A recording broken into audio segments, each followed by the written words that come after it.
할렐루야. 풍요로운 교회를 찾아와 주신 모든 분들을 주님의 이름으로 환영하고 축복합니다. 저는 오늘 여러분들과 함께 새 사람으로 산다는 것이라는 말씀의 제목으로 함께 은혜의 말씀을 나누고자 합니다. 저는 지난 시간을 통해서 옛사람과 새사람에 대해서 함께 말씀을 나누었는데요. 옛사람은 우리의 옛 모습, 즉 하나님을 믿지 않고 세상 가운데서 살아가던 우리의 옛 모습을 말하고 있는 거고요. 새 사람은 예수 그리스도를 구주로 영접하고 새롭게 거듭난 하나님의 백성들을 말하고 있습니다. 새 사람의 모습에서 가장 특징적인 것은 하나님의 형상을 닮은 의와 진리와 거룩으로 거듭났다라는 것이죠. 이렇게 바울 사도는 먼저 우리의 옛 모습과 새 사람을 통해서 우리의 존재를 확인시켜 줍니다. 새롭게 재창조된 새로운 피조물인 우리의 모습, 그것은 바로 하나님의 형상을 닮은 새 사람이 되었다는 것을 의미합니다. 그렇다면 이렇게 새롭게 지음받은 새 사람은 교회와 세상에서 과연 어떻게 살아야 할까요? 바울 사도의 서신서에는 언제나 원칙이 있습니다. 먼저 교리적인 부분을 강론하고 나서 반드시 그 교리의 실천적인 부분을 다루고 있다는 겁니다. 부정적인 측면들을 예를 들어서 긍정적인 측면을 강조하고 있는 형태입니다. 따라서 새 사람에 대한 원리를 깨달았다면 이제 오늘 본문에서는 우리가 어떻게 새 사람으로 살아야 하는가를 좀 더 세밀하게 적용하고 있는 말씀이라 할 수 있습니다. 또 한 가지 오늘 본문에서 우리가 분명히 생각해야 할 것은 삶의 실천과 적용 부분에서 바울 사도는 실제적인 적용을 다루고 있고요. 말씀을 선포함에 있어서 단호하다는 거예요. 바울 사도가 이렇게 단호하게 명령형으로 우리에게 선포하는 의도는 과연 무엇일까요? 모든 교리와 하나님을 아는 지식의 목적은 우리가 믿는 진리에 부합한 삶을 살게 하기 위한 것입니다. 우리의 믿음과 신앙은 삶의 실천이 함께 할 때 완성되어져 갑니다. 예를 든다면요, 시험을 치는 학생이 믿음으로 기도만 하고 공부는 하지 않는다면 그 학생이 과연 시험을 잘 볼 수 있을까요? 여기서 잘 볼 수도 있죠 라고 생각하신다면 그것은 하나님을 엄청나게 오해하고 있는 사람일 겁니다. 하나님은 공부를 하지 않은 학생이 기도를 많이 했다고 해서 그 답이 그 자리에서 튀어나온다든지 그런 역사는 행하지 않습니다. 웨슬리 신앙의 4대 원칙에 보시면 성경, 경험, 이해, 전통, 이 어떤 것도 무시되어서는 안 된다는 거예요. 공부를 하지 않은 학생이 시험을 잘 볼 수 있다고 생각하는 것은 이 신앙의 4대 원리를 무시하는 것이나 다름없습니다. 신앙은 삶의 실천이 함께 가야 하는 거예요. 오늘 바울 사도가 선포한 말씀들이 대부분 명령형의 단어들을 사용했다는 것은 진리의 말씀이 타협의 성격이 아니라 진리에 부합한 삶을 살라는 명령을 우리에게 단호하게 선포하고 있는 겁니다. 이것은 새 사람이라면 누구나 가져야 할 의무이며 책임이고요. 또 버리고 말아라, 뭐뭐하지 말며 뭐뭐하지 말고라는 등은 명령형임을 잊지 말아야 할 것입니다. 자, 그렇다면 새 사람의 삶의 실천은 과연 어떤 것일까요? 오늘 이거 본문 25절 말씀을 보시면 그런즉 거짓을 버리고 각각 그 이웃과 더불어 참된 것을 말하라. 이는 우리가 서로 지체가 됨이라 라고 말씀하고 있습니다. 오늘 이 본문에서 부정적인 측면은 거짓을 버리는 것이고 긍정적인 측면은 참된 것을 말하는 것입니다. 또 버리고 말하라 라는 단어는 타협과 조정의 의미가 아니라 명령형의 단어를 취하고 있습니다. 물론 거짓이라는 단어는 모든 부정과 속임수 등을 말하는 단어인데요. 거짓말, 거짓된 행동, 거짓된 마음 모두를 포함하는 단어입니다. 또한 거짓이라는 단어는 사단을 의미하기도 합니다. 요한복음에서 예수님은 사단을 가리켜 거짓의 아비라고 말하고 있기 때문입니다. 거짓말은 태초의 인간인 아담과 하와가 타락하게 된 가장 근본적인 원인이 되는 인간의 아주 원초적인 죄를 의미하기도 합니다. 여러분 창세기를 보시면 인간 타락의 역사가 고스란히 기록되어 있는데요. 사단의 거짓과 속임수에 넘어간 아담과 하와의 이야기가 바로 그렇습니다. 사단의 거짓말에 넘어간 아담과 하와의 모습에서 우리는 거짓의 파급 효과를 보게 돼요. 아담은 하나님이 주신 하와를 향해서 내 뼈 중에 뼈요, 내 살 중에 살이라는 고백을 할 정도로 그의 아내를 사랑했습니다. 그러나 사단의 거짓말에 넘어가서 죄를 범하고 나서는 그 관계가 깨어지기 시작합니다. 창세기 3장 12절 말씀에 아담이 이르되 하나님이 주셔서 나와 함께 하신 그 여자 그가 그 나무의 열매를 내게 주므로 내가 먹었나이다 라는 말을 해요. 남자로서는 너무나 비겁한 변명을 하고 있습니다. 저는 한번 이런 생각을 해봅니다. 정말 그 당시에 남자가 아담밖에 없으니까 하와가 살았지 하나님이 다른 남자도 만들었다면 아마 하와가 같이 살지 않았을 거예요. 물론 하와가 잘못을 했습니다. 그래도 너그럽게 이해해주는 그런 남편이면 더 좋지 않겠습니까? 제가 왜 아담이 비겁한 변명을 하고 있다고 말하는 건지 여러분 아시겠어요? 선악과를 먹고 동산 나무 사이에 숨은 아담을 하나님이 부르세요. 창세기 3장 9절에서 하나님이 아담을 부르실 때 네가 어디 있느냐라고 부르시는 이 부르심은 야단치시는 게 아니에요. 아주 부드러운 음성으로 부르시는 그 부르심이었습니다. 네가 어디 있느냐? 네가 어디 있느냐라고 부르시는 거예요. 이 말씀은요. 이미 모든 것을 알고 계시는 하나님이 아담과 하와가 무슨 잘못을 했는지 모르셔서가 아니고요. 아담과 하와가 숨은 곳을 하나님이 어디 있느냐고 찾으시는 것도 아닙니다. 이 부르심은 아담에게 기회를 주시는 부르심이에요.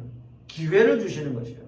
거짓이 또 다른 거짓을 낳고 이 거짓은 모든 관계를 파괴하는 파급 효과가 있기 때문에 이런 상황이 일어났을 때는 빨리 회개하고 돌아서는 것이 최선의 길이었습니다. 하지만 아담은 그렇게 하지 않았어요. 오히려 자신의 거짓은 감추고 다른 사람의 죄를 부각시켜서 모든 관계가 단절되는 시련을 겪습니다. 하나님과의 관계, 아내와의 관계, 그리고 그 이후에는 자식들과의 관계도 그리 쉽지만은 않은 인생을 살아가게 됩니다. 이것이 거짓이 부른 참극이에요. 아마도 제 부모님 세대 분들은 리차드 닉슨 대통령을 잘 아실 겁니다. 1970년대 초까지 가장 존경받는 대통령을 꼽으라고 한다면 아마도 닉슨 대통령이었을 겁니다. 그 정도로 그의 업적은 화려했어요. 미국 대통령으로 처음으로 중국 땅을 밟았고요. 베트남전의 악몽에서도 미국을 건졌고요. 많은 국방 예산을 복지 예산으로 돌리는 등 긍정적인 평가를 받았던 대통령이었습니다. 하지만 여러 업적에도 불구하고 닉슨 대통령은 최악의 대통령으로 평가됩니다. 그것은 바로 워터게이트 사건 때문이에요.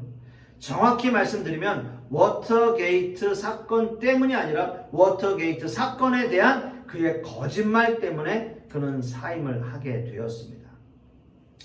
여러분 이것이 궁금하시다면 인터넷을 검색해 보시면 좋겠습니다. 내용을 다 설명드릴 수가 없습니다. 이 사건으로 결백을 주장하는 기자회견이 있었는데요. 그 회견에서 닉슨 대통령은 이런 말을 해요. I am not a crook라는 거예요. 나는 사기꾼이 아닙니다 라고 결백을 주장했지만 결국 이 말은 희대의 거짓말로 역사에 남게 됩니다. 결국 모든 것이 밝혀진 닉슨 대통령은 모든 사실을 인정하고 비참한 파멸을 맞았던 겁니다. 여러분 이것은 거짓이 모든 것을 파괴하는 겁니다. 자신뿐만 아니라 자신과 함께하는 사람들과의 관계도 다 파괴되는 거예요. 오늘 말씀에서 특별히 이웃과 더불어 그리고 서로 지체가 됨이라 라고 말씀하고 있듯이 거짓이 우리와 함께하는 이웃과 지체들에게 영향을 미치고 있음을 말씀하고 있는 것입니다. 사랑하는 성도 여러분, 우리는 거짓을 과감히 버려야 합니다. 이것은 하나님의 명령이에요. 그리고 참된 것을 말해야 합니다. 우리 마음 안에 조금이라도 거짓이 없이 진실한 마음으로 우리의 이웃과 지체를 대할 수 있는 우리 모든 성도님들이 되실 수 있기를 간절히 소망합니다. 이제 오늘 본문 말씀 26절과 27절 말씀을 함께 봅니다. 분을 내어도 죄를 짓지 말며 해가 지도록 분을 품지 말고 마귀에게 틈을 주지 말라라고 말씀하고 있습니다. 여러분 오늘 읽은 본문 26절을 한번 자세히 보십시오. 분을 내도 된다는 말입니까? 아니면 안 된다는 말입니까? 사실 엄밀하게 말씀드리면 분을 내어도 되지만 그 분노는 어디까지나 의로운 분노를 말하는 거고요. 인간인 이상 온전히 의로운 분노를 낼 수 없기에 어떤 의미에서는 분을 내지 말아야 한다라고 하는 것이 맞는 거예요. 우리는 성경에서도 예수님이 성전에서 장사하는 사람들의 상을 엎으시고 동물들을 내쫓는 장면을 볼 수 있었습니다. 이것은 예수님의 의로운 분노셨어요. 또한 우리는 성경의 많은 부분에서 하나님의 진노라는 단어를 접합니다. 이것 역시도 하나님의 말씀에 순종하지 않는 인간에 대한 하나님의 거룩한 분노라고 표현할 수 있습니다. 하지만 인간은 다릅니다. 의로운 분노를 조절한다는 것이 쉬운 일이 아니고요. 또 분을 내어도 죄를 짓지 않는 그 한계선이 어디인지 명확하지 않기 때문이에요. 옛날에는 이런 일들이 사회적으로 이슈가 되지 않았는데요. 요즘은 성인 10명 중에 4명이 스트레스를 경험하고 있기 때문에 성인 ADHD나 공황장애, 분노조절장애 등이 사회적으로 많은 이슈가 되고 있는 것이 사실입니다. 2013년 9월 온 미국을 떠들썩하게 했던 워싱턴 총기 난사 사건으로 13명이 숨졌어요. 범인은 에런 알렉시스라고 하는 사람인데요. 이 사람은 평소에 분노 조절 장애를 겪고 있던 사람이었어요. 이 사람 역시도 9.11 때 있었던 충격으로 스트레스를 이기지 못하고 분노 조절 장애가 생겨서 결국 비참한 최후를 맞이하게 되었습니다. 결국 분을 이기지 못한 한 인간의 결말은 비극으로 끝이 났습니다. 한국 사람들은 특히 욱하는 성질이 많이 있다고 합니다. 사람은 참 좋은데 욱하는 성질이 있다는 거예요. 그럼 욱하는 성질이 있으면 좋은 사람은 아니겠죠. 그런데 우리나라 사람들은 다 그렇게 말해요. 그런 상대방은 그러죠. 누구는 욱하는 성질이 없냐? 나도 욱하는 성질이 있다. 이게 뭐 일상적인 대화입니다. 누구나 성질이 있죠. 다 누구나 성질을 가지고 있죠. 그러나 해가 지도록 분을 품지 말고 라고 말씀하고 있는데요. 오늘 본문에서 앞에 나오는 분하고 뒤에 나오는 분의 헬라어 단어가 다른 단어입니다. 즉 앞에 나오는 분은 화가 난다라는 의미라면 뒤에 나오는 분은 속타게 한다라는 의미가 있어요. 즉 뒤에 나오는 분이 더 강한 분노를 말하고 있는 겁니다. 분을 품는다고 하는 것은 이 분노가 원한이 되었다는 것을 의미하고 있는 거죠. 즉 아무리 분노가 의로운 분노가 되었어도 그 분이 우리 안에 품어지게 되면 그 분노는 원한으로 변질되어 버린다라고 하는 겁니다. 결국 이것은 우리가 죄를 범하게 되고 마귀의 속임수에 넘어가는 계기가 되는 겁니다. 그렇다면 가장 좋은 방법은 무엇일까요? 사과와 화해입니다. 사과와 화해. 제가 읽은 책 중에 김남준 목사님이 쓰신 개념 없음이라는 책의 제목이 있습니다. 그 책에 보시면 사과에 대한 내용이 있어요. 사과는 닫힌 관계의 문을 여는 열쇠입니다. 아무리 관계를 개선해 보려 해도 되지 않는 사람이 있습니까? 충분히 기도하고 먼저 사과해 보십시오. 다른 이야기는 가슴에 묻어두고 우선 진심으로 사과를 하십시오. 잘잘못이 누구에게 더 많은지 누가 먼저 원인을 제공했는지 등은 굳이 따지지 않아도 나중에 다 알게 됩니다. 관계가 회복되면 갈등을 일으킨 문제 상황도 자연스럽게 풀리게 됩니다. 라고 말하고 있습니다. 사실 저는 이 책을 보면서 지난 시간들에 대한 많은 생각이 났습니다. 좀 더 깊이 생각하고 행동했더라면 얼마나 좋았을까. 먼저 내 주장 드러내고 내 의견을 피력하는 것이 그렇게 중요했던가. 만약 결과적으로 이런 일이 생겼을 때 왜 먼저 사과하고 손을 내밀지 못했을까라는 생각들을 하게 되었습니다. 결국 그 책임은 모두 본인이 져야 함에도 불구하고 말입니다. 과연 여러분들은 어떠셨습니까? 혹 누구의 잘못이든지 간에 마음 한 구석에 분을 품고 언젠가는 상대방에게 내가 퍼부어 줘야지 라고 하는 생각을 품고 계시진 않습니까? 사랑하는 성도 여러분, 우리에게는 그 분노를 조절할 능력이 없습니다. 분을 내더라도 죄를 짓지 않을 수 있는 방법이 우리에겐 없습니다. 결국 참지 못하고 분노를 드러낼 때 그 상황은 최악의 상황으로 결말이 나게 되는 거죠. 모든 관계는 끊어지고 결국 나 혼자 외롭게 남게 되는 겁니다. 어떤 분들은 이런 생각하실 수 있어요. 나는 성경적으로 마음에 담아두질 못하고 다 말해야 한다라고 하는 사람들도 있습니다. 그런 것 역시도 성격 운운하기보다는 은혜를 덜 받아서 그런 것은 아닐까 한번 생각해 보십시오. 사랑하는 성도 여러분, 되도록이면 서로 분내고 헐뜯고 비방하지 말고요. 혹 그런 마음, 그럼에도 불구하고 그런 마음이 일어난다면 누가 더 먼저 잘못했던지 간에 먼저 사과하고 그 사과를 너그럽게 받아줄 수 있는 우리 모든 성도님들이 되실 수 있기를 간절히 소망합니다. 이제 마지막으로 28절의 말씀을 함께 보시겠습니다. 도둑질하는 자는 다시 도둑질하지 말고 돌이켜 가난한 자에게 구제할 수 있도록 자기 손으로 수고하여 선한 일을 하라라고 말씀하고 있습니다. 오늘의 본문에서 도적질은 정당치 못한 방법으로 이득을 취하는 모든 행위를 가리키는 단어입니다. 물론 옛날에는 손으로 훔치는 일에만 도적질이라는 단어가 국한되었다면 지금 이 시대는 이 의미가 좀 더 광범위하게 하는 그런 모든 것을 생각하는 것, 또 생각을 훔치는 것 역시도 다 도적질이라고 할 수 있습니다. 지금은 그 지적 재산권 또는 저작권 이런 것들이 걸려 있어서 이런 것들이 다 금지되어 있는 시대이죠. 표절이라고 하는 것이 굉장히 민감하게 반응하는 시대입니다. 무엇이든지 자신의 노력으로 얻는 것이 아니라면 그것은 도적질이나 다름없습니다. 그 당시에 에베소 교회 교인 중에는 자신의 노력이 아닌 다른 방법으로 이득을 취하는 사람들이 있었습니다. 바울 사도는 이 말씀을 선포하면서 강한 명령적 어조로 이 도적질을 금하고 있어요. 그것은 도적질을 하지 않는 것뿐만 아니라 자기 손으로 수고하여야 한다는 것을 더 강조하기 위해서입니다. 오늘 이 본문에서 수고하여라는 단어는 단순한 단어가 아닙니다. 이 단어는 피곤할 정도로 열심히 일하라는 의미를 가지고 있습니다. 왜 바울 사도는 수고하여라는 단어에서 피곤할 정도로 열심히 일하라는 의미를 가진 단어를 사용하고 있는 것일까요?